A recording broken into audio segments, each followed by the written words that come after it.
নমস্কার বন্ধুরা, আজকে আমি করব চিকেন কষা। যারা কোনোদিনও রান্না করেনি, রান্না করতে ভয়ই পায়, তাদের জন্য আজকে রেসিপিটা। তার জন্য প্রথমে আমি 1.5 কেজি মতো মুরগির মাংস নিয়ে নিয়েছি। ওর মধ্যে একে একে রেগুলার মশলাগুলো দিয়ে দেবো, যার মধ্যে আছে লবণ, হলুদ গুঁড়ো, লঙ্কার গুঁড়ো, জিরে গুঁড়ো। জিরে গুঁড়োটা দেওয়া হয়ে গেলে ওর মধ্যে দেবো বেশ কিছুটা পরিমাণ ধনে গুঁড়ো। ধনে গুঁড়োটা দেওয়া হয়ে গেলে এবার দেবো কাশ্মীরি লঙ্কার গুঁড়ো।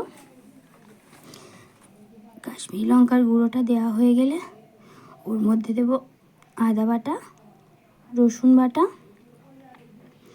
আদা রসুন বাটাটা দিয়েও দেব বেশ কিছুটা পরিমাণ সর্ষের তেল। সর্ষের তেলটা দেওয়া হয়ে গেলে সমস্ত কিছু থেকে খুব ভালোভাবে মিশিয়ে নেব। খুব ভালোভাবে মিশিয়ে এক পাশ করে রেখে দেব। অন্যদিকে একটা কড়াইতে তেল দিয়ে আলুটাকে লবণ হলুদ দিয়ে খুব ভালোভাবে বেশ কিছুটা সময় নিয়ে লাল লাল করে ভেজে নেব।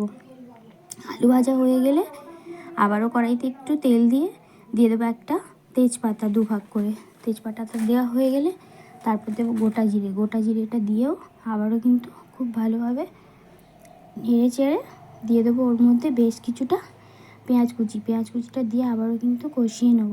পেঁয়াজটা হালকা ভাজা ভাজা হয়ে আসলে দিয়ে দেবো আগে থেকে মেখে রাখা মাংসটা। মাংসটা দিয়ে কিন্তু 8 থেকে 10 মিনিট ওইভাবে কষাতে থাকবো। কষাতে কষাতে কিন্তু জল উঠবে।